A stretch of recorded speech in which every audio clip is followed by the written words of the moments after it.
¿Cómo están? Los saludamos, sean bienvenidas y bienvenidos a una nueva edición de Puntos de Vista. En esta oportunidad conversamos con los diputados Jaime Araya y Henry Leal. El tema, la agenda de seguridad que se abordó en la Cámara durante la última semana tras el homicidio de una carabinero en la comuna de Quilpué. Vamos a ir a ese diálogo, a esa conversación, pero antes revisamos todos los antecedentes en la siguiente nota. Tras 3 sesiones extraordinarias, la sala de la Cámara despachó a segundo trámite al Senado una batería de proyectos que son parte de la agenda de seguridad.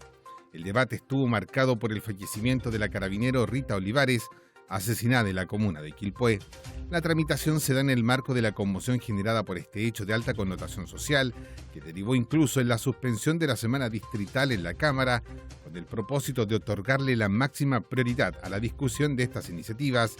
Se trata de las siguientes: proyecto que amplía las facultades del control policial para medidas de migración y extranjería, proyecto que facilita la aplicación efectiva de las penas establecidas para los delitos de robo, hurto y receptación, mejorando la persecución penal en dichos delitos, proyecto que sanciona la conspiración para cometer el delito de homicidio calificado por premio, promesa remuneratoria o ánimo de lucro denominado sicariato, proyecto que aumenta la pena del delito de porte de armas en lugares altamente concurridos, proyecto que permite que Gendarmería participe en investigaciones al interior de los recintos penales y finalmente el proyecto Ley Naín Retamal, que eleva las penas a quienes atenten contra la integridad física de funcionarios de Carabineros, Investigaciones y Gendarmería. Todas estas iniciativas de ley fueron remitidas a segundo trámite al Senado. Bueno, y teníamos ahí la nota introductoria con los principales antecedentes de esta batería de proyectos de ley que se han analizado acá en la Cámara de Diputadas y Diputados. Y conversamos acerca de este tema con el diputado Jaime Araya, que gentilmente nos acompaña en esta edición de Puntos de Vista. Gracias, diputado, por estar junto a nosotros. Muchas gracias, Guillermo, a usted por esta invitación y un espacio para contarle a la ciudadanía lo que hemos estado trabajando durante esta semana distrital que se suspendió precisamente para hacernos cargo de una agenda que yo creo que le importa muchísimo a la ciudadanía. Exactamente, esta agenda de seguridad que en total eran 7 proyectos, finalmente se refunden 2 de ellos, queda la agenda en 6 proyectos que ha analizado la Cámara durante 2 jornadas y que, como usted bien dice, están vinculados directamente con la seguridad ciudadana, con uno, digamos, de los anhelos del último tiempo de la gente en el país. Efectivamente, cuando se citó a la Cámara eran para 7 proyectos, hoy día quedaron reducidos a 6. Y el día martes aprobamos el conjunto de iniciativas que han sido propuestas por el Ejecutivo. Creo que es un tema bien importante que tiene que ver con el tema del sicariato, con el tema de los secuestros, cómo castigamos de mejor manera, le damos facultades a Gendarmería para prevenir las extorsiones dentro de los penales.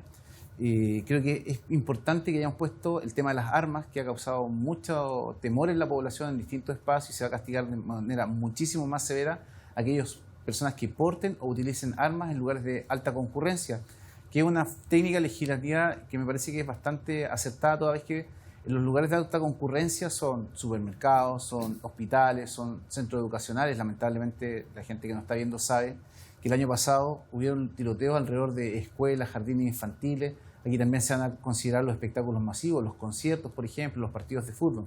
Entonces la norma queda redactada de tal forma que hace aplicable al conjunto de situaciones donde muchas veces las bandas delictuales se constituyen precisamente para efectos de hacer una suerte de presencia en el territorio. Y esto lamentablemente tiene que ver con disparos al aire, solamente para infundir temor en la población. Así que nos importaba mucho poder aprobar ese tipo de normativa. Fue votación unánime. Hacía mucho tiempo que la Cámara no aprobaba proyectos de esta naturaleza con este nivel de velocidad y con este nivel de consenso, y ya se van al Senado para que puedan seguir su tramitación legislativa. Y el día miércoles lo que vamos a ver precisamente es lo que se llamaba la ley Naín y Retamal, que ahora se transformó precisamente por un tema legislativo en la ley Naín Retamal.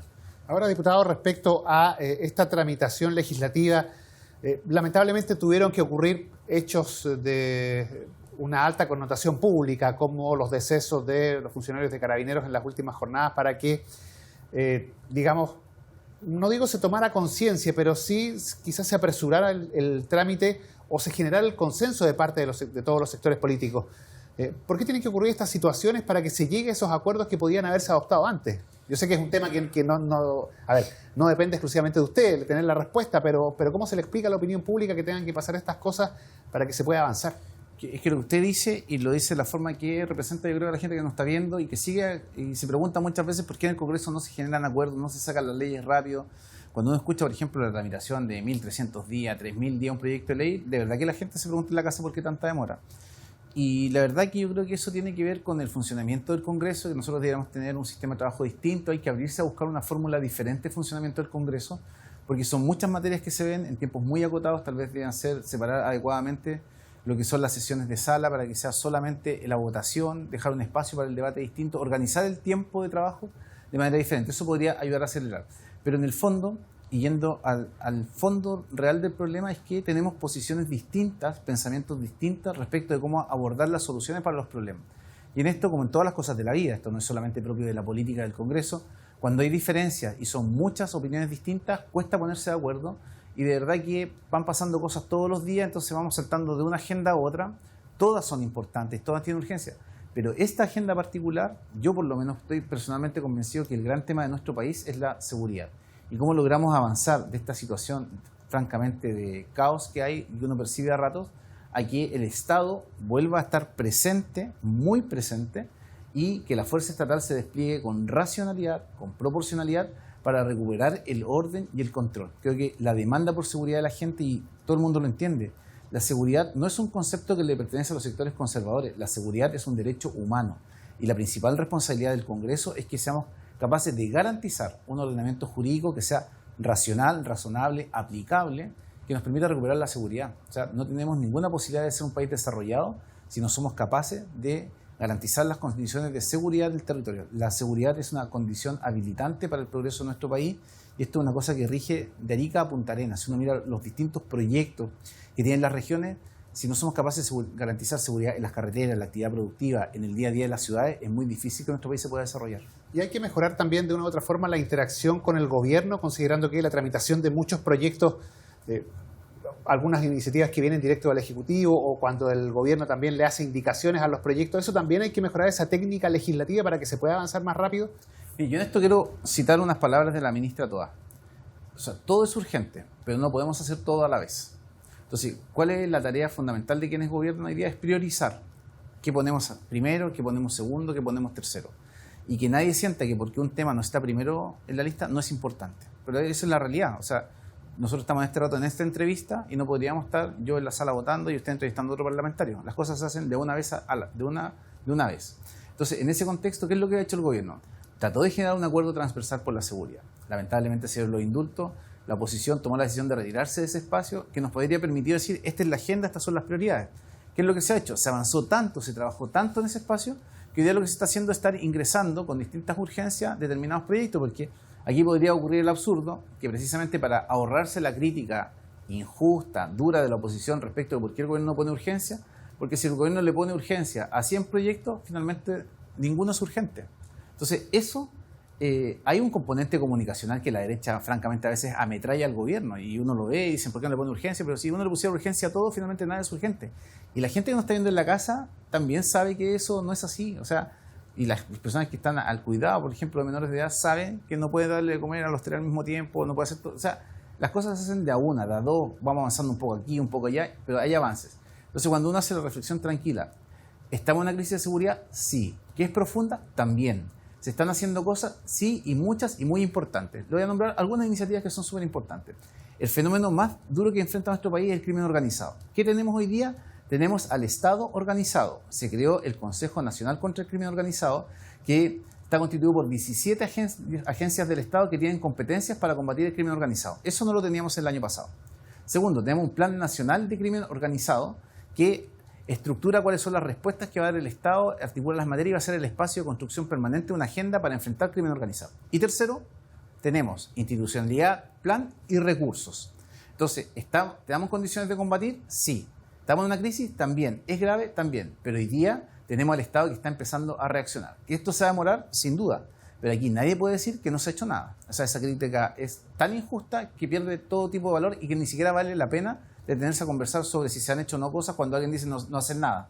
Porque se han hecho muchas cosas importantes y que además son complejas y no es cosa fácil sentar 17 entes estatales en una sola mesa para decir vamos a articularnos para combatir el crimen organizado. Lavado de activos, va a estar la Unidad de Análisis Financiero, va a estar la aduana, va a estar el Servicio de Impuestos Internos, va a estar la Policía de Investigación, va a estar la Fiscalía, Carabineros, 17 organismos del Estado. Ahora, ¿cómo se aborda quizá este tema ya más de fondo, considerando justamente que usted habla de la necesidad de los consensos y de mostrar que las cosas se están haciendo? Cuando a veces en algunos debates parlamentarios Lo que sale a la luz son quizás las caricaturas respecto de episodios del pasado, cosas que se entremezclan y que a veces no ayudan a lograr los consensos. Usted lo decía al principio de la conversación. Ayer se aprobó, o en la jornada de este martes, se aprobó prácticamente todo de manera unánime.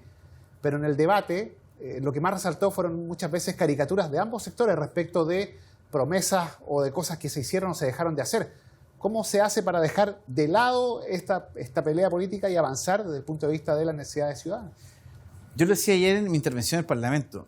Si uno piensa que los debates parlamentarios quedan consignados a la historia de la ley, yo digo, pobre de aquellos que tengan que leer la historia de la ley para saber por qué se legislaba esto, y se van a dar cuenta que buena parte de los argumentos vertidos por la oposición no tienen nada que ver con la discusión legislativa. Entonces uno también tiene que decir, por respeto a la historia, porque lo que estamos haciendo en el Parlamento va quedando la historia de nuestro país, cuando hay juicio y uno quiere decir por qué se dictó tal norma, cómo se aplica. Imagínense los jueces haciendo un fallo de la naturaleza que sea en esta materia, que es jurídico penal, o sea, tiene que ver con los fines jurídicos más importantes, con la protección que le da el Estado.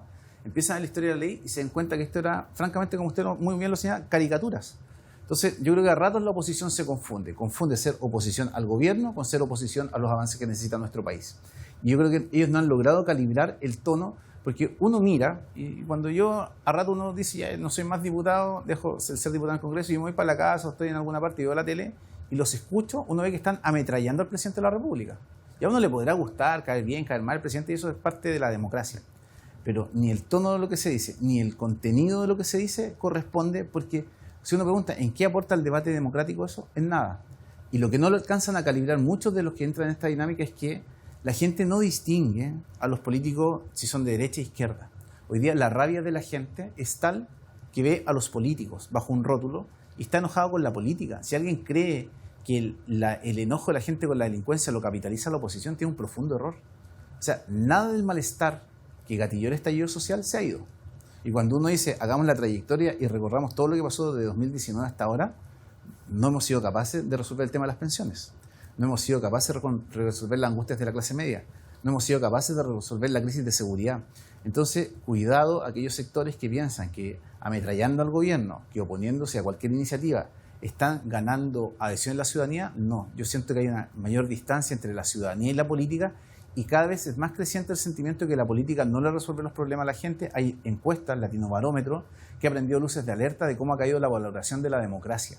Entonces, esto es una reflexión muy profunda que hay que hacer, sobre todo en las crisis, porque las crisis son verdaderas tormentas. Y en medio de la tormenta, uno tiene que ser capaz, a pesar de todo lo que está pasando, de no perder el foco en cosas que son esenciales e importantes, como el respeto a la democracia. Porque el tema de la seguridad se cruza en esto, con que hoy día las democracias en Latinoamérica, y particularmente la nuestra, no está amenazada por posiciones extremas de izquierda o posiciones políticas de derecha. Está amenazada por el narcotráfico, por el crimen organizado, por el terrorismo y por la corrupción. Sí. Entonces, esas 4 amenazas, nosotros tenemos que ser capaces de tenerlas siempre al frente y saber que nuestro combate, nuestra pelea es con esos 4 amenazas a la democracia. Entonces, ojo con seguir ametrallando al gobierno con declaraciones que son rimbombantes, que logran insertarse en pequeñas cuñas de televisión, pero la pregunta es, ¿en qué le sirve a la gente que está en la calle aterrorizada con el narcotráfico esto? En nada. Sí, para ir cerrando, diputado, porque ya nos está pillando el tiempo, brevemente explicar, porque mucha gente no entiende todavía en qué consiste, por ejemplo, el más llamativo de estos proyectos, que es la ley ahora refundida Naín Retamal. Eran 2 leyes distintas, ahora es una sola. ¿En qué consiste esta ley Naín Retamal? La ley Naín hace una cosa muy sencilla. Impide que se pueda cumplir en libertad todas las condenas de cárcel cuando se atenta contra la integridad física de carabineros, funcionarios de la Policía de Investigaciones de Chile o de Gendarmería. O sea, si alguien vaya a agredir a un carabinero, un funcionario de la PDI o de Gendarmería, con un palo, por ejemplo, y producto de esa agresión es condenado a 300 días, eso que antes uno y firmaba una vez al mes, esa persona se va a ir 300 días a la cárcel. Y es una cosa que es muy relevante, porque nosotros creemos que eso cambia la calle, porque nos permite que hayan cada vez menos funcionarios policiales o agentes policiales lesionados, menos licencias médicas, por lo tanto más presencia policial en las calles, pero además dota a los carabineros de una cierta protección del Estado, y la señal es muy clara: carabineros son intocables porque ellos actúan para defender a la sociedad, son instituciones permanentes del Estado. Y la ley Retamal lo que busca hacer, pero no logra hacer, es resolver cuál es la condición jurídico-procesal de aquel carabinero, agente de la PDI o de Gendarmería que utiliza su arma de servicio en un procedimiento policial. Eso lamentablemente se ha constituido en una práctica que el funcionario policial dispara y queda en calidad de imputado con todas las consecuencias negativas que aquello trae. ¿Por qué es complejo eso? Por una razón muy sencilla, porque los funcionarios policiales y la gente de gendarmería todos los días trata con imputados que son violadores, imputados que son ladrones, imputados que son abusadores sexuales, imputados que son estafadores, imputados que son asesinos, y de un rato para otro, por ejemplo, defender a una mujer en un potencial femicidio, usa su arma de fuego, ese carabinero o ese personal de la PDI pasa a ser imputado. Entonces, no es una cosa tan simple como malamente alguna vez dijo el ex fiscal Abbott, que dijo que era casi una bendición porque le permitía ejercer los derechos del procedimiento. Es un problema para los policías. Retamal avanza mucho, no logra solucionarlo, y entiendo que va a haber una propuesta del gobierno, que va a ser una indicación del Senado, que sí va a resolver de manera clara y categórica cuál es la condición procesal del carabinero que usa su arma de servicio, del oficial de la PDI que usa su arma de servicio, o del gendarme que la utiliza. Exacto, porque este proyecto obviamente va a seguir en tramitación acá en el Parlamento. Diputado Jaime Araya, le agradecemos el haber conversado hoy con nosotros en esta edición aquí de Puntos de Vista. No, muchas gracias a ustedes por este espacio. Gracias, diputado. La conversación, el diálogo, nosotros seguimos revisando este tema.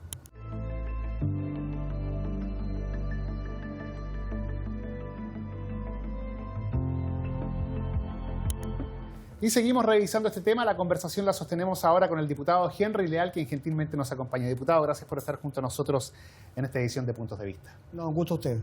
Diputado, conversemos acerca de esta batería de proyectos, esta agenda de seguridad que ha discutido la Cámara de Diputadas y Diputados durante esta semana y que viene a cambiar en aspectos muy importantes la regla del juego respecto a lo que para mucha gente era un clamor ciudadano hace ya bastante tiempo.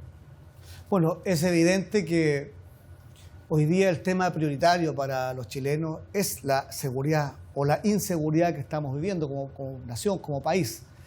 Y era esperable que quienes estamos acá en el Congreso, quienes somos elegidos por la ciudadanía, tenemos que representar esos intereses. Y creo que es un deber ético-moral nuestro de que nos aboquemos principalmente a ver la agenda de seguridad, sin dejar de lado temas que son importantes, de distinta naturaleza, pero hoy día es la seguridad. Y aquí hoy día se da una señal clara, estar toda una semana, todos los días discutiendo proyectos en ese sentido. Y espero además que esto se siga repitiendo en la semana próxima, que tengamos todos los días en tabla un proyecto de seguridad. Sería incomprensible que no nos hiciéramos cargo de eso.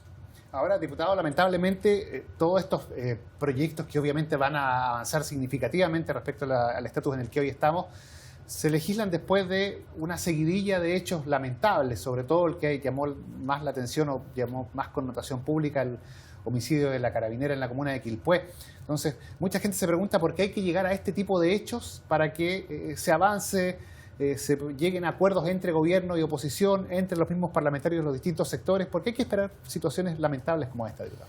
Bueno, es lamentable. Han fallecido 9 carabineros. No, han sido asesinados, no fallecidos. 9 carabineros en el 2022 y lo que va del 2023.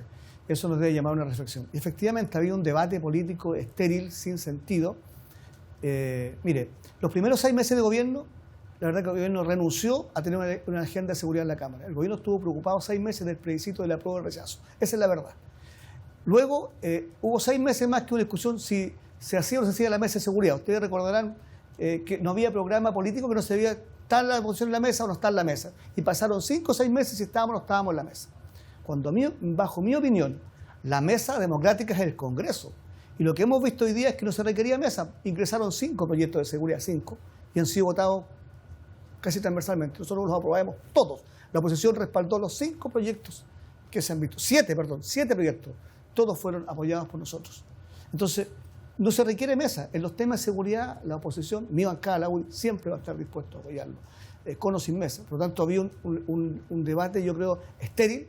Yo creo que hay que manifestarlo con hechos. Menos palabras, más acción. Los son proyectos en la mesa, con suma urgencia o con discusión inmediata en la Cámara de Diputados. Ahora, está claro que estamos igualmente llegando tarde como país a la solución de estos temas que vienen fundamentalmente importados. Muchos de los delitos que se están cometiendo en Chile son importados y estamos llegando tarde a la solución.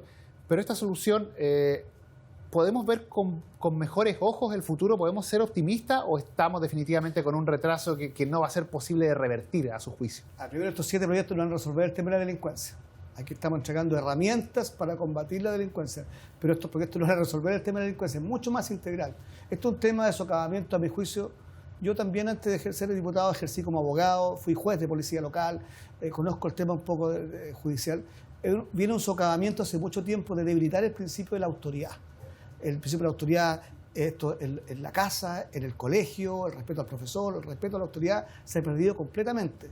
Y se ha traducido también en el Congreso, con leyes que fueron debilitando la facultad de los carabineros. Usted recuerda que en el pasado podía haber control de identidad, después se eliminó el control de identidad. Usted no podía controlar a nadie porque se afectaba, entre comillas, los derechos humanos. Mire, la ley Naín que aprobamos tiene una norma que es un ejemplo. Digo.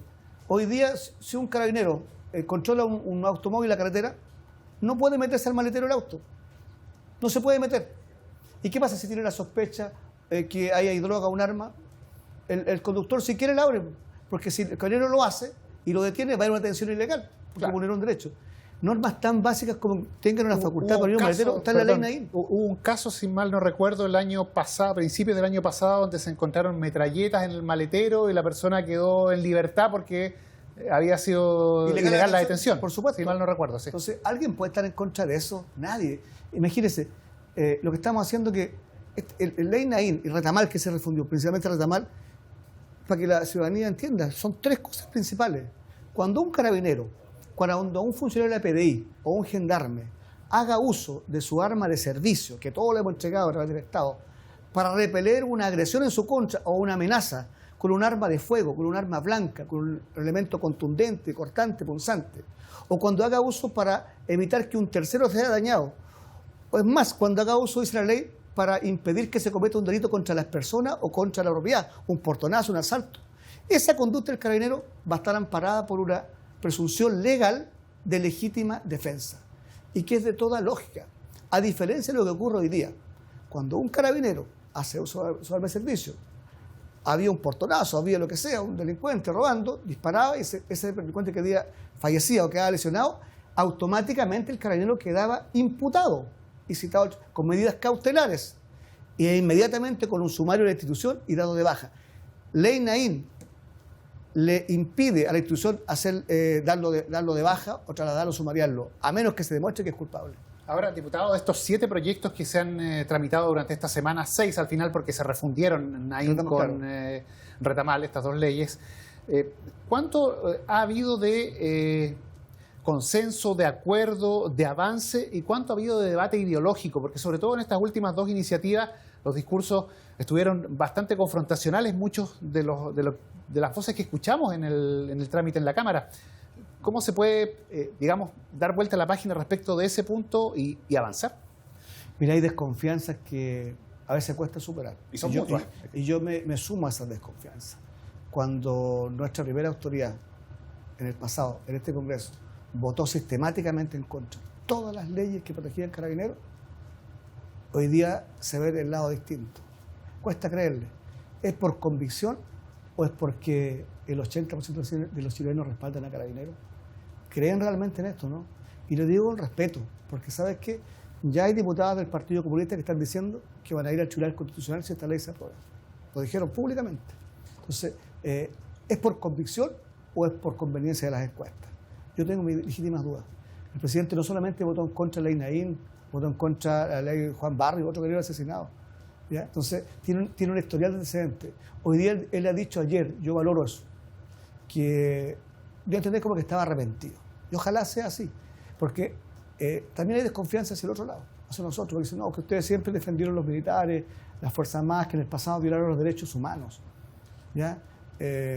Claro, violación de los derechos humanos siempre lo hemos repudiado y yo eso lo rechazo categóricamente. Pero eso pasó hace 50 años. Pasó hace 50 años. El presidente hace un año que votó en contra, no hace 50 años. Entonces, hay desconfianzas mutuas, claro, pero al final los afectados quedan en el medio. Si la ciudadanía lo que quiere es leyes para que verse protegidos, claro. Quedan son el jamón del sándwich. Se pelea a la izquierda con la derecha. Y la ciudadanía dice, bueno, oye, pónganse de acuerdo. Bueno, hoy día quedó demostrado que cuando el gobierno le pone urgencia a una ley, se aprueba. Si los votos tuvieron, no necesitábamos una mesa para estar dialogando. Si hoy día se puso urgencia, todo se ha aprobado. Entonces, ¿por qué no se hizo eso antes? Diputado, estamos cerrando ya. Este proyecto seguramente va a recibir modificaciones en el Senado. Hablo de la ley Naín Retamal. ¿En qué se podría mejorar o qué punto quizá a usted no le gustaría que se modificara? El gobierno dice, por ejemplo, que ley Naín, uno de sus artículos dice que cuando una persona es condenada por agredir a un carabinero, un PDI, con lesiones graves, gravísimas, homicidio, esa persona va a tener que cumplir pena efectiva. Tendrá que estar en prisión preventiva mientras se investiga el delito. Al gobierno no le gusta eso. Quiere rebajarlo solo a los homicidios y a las lesiones graves y gravísimas. O sea, solo cuando se mata un carabinero o solo cuando se le mutila un brazo, un ojo. Esas son lesiones graves y gravísimas. Nosotros creemos que no, que hay que mantener hasta lesiones graves. Porque si no le damos respeto a un carabinero, y tienen que saber los delincuentes la señal que si usted va a agredir gravemente a un carabinero con un arma blanca, con una bomba molotov, si es condenado no va a tener derechos carcelarios, beneficios carcelarios, va a cumplir con pena efectiva. Esa parte al gobierno no le gusta porque dice que puede haber abuso de carabinero. Pero la misma ley dice que si en la investigación se determina que el carabinero abusó, hizo un abuso no legítimo, para poder ser condenado igual dado de baja. Eso el fiscal lo va a poder perseguir igual. Entonces, esa es la presión del gobierno, que quiere que solamente quede para los homicidios o para las lesiones graves y gravísimas. Bueno, no estamos de acuerdo. Vamos a ver cómo evoluciona este Vamos trámite. A defender el proyecto al Senado. Claro. Va a volver para el tercer trámite acá. Si el Senado le hace modificaciones, tendrá que volver. Claro. Vamos a hablar con el presidente del Senado, vamos a hablar con el presidente del Consejo de Seguridad, el senador Kast, para que defender nuestro proyecto. Perfecto, muchas gracias, diputado. Gracias a usted. La conversación, el diálogo con el diputado Henry Leal, aquí en Puntos de Vista. Nosotros dejamos hasta aquí el presente programa y nos reencontramos en una próxima oportunidad.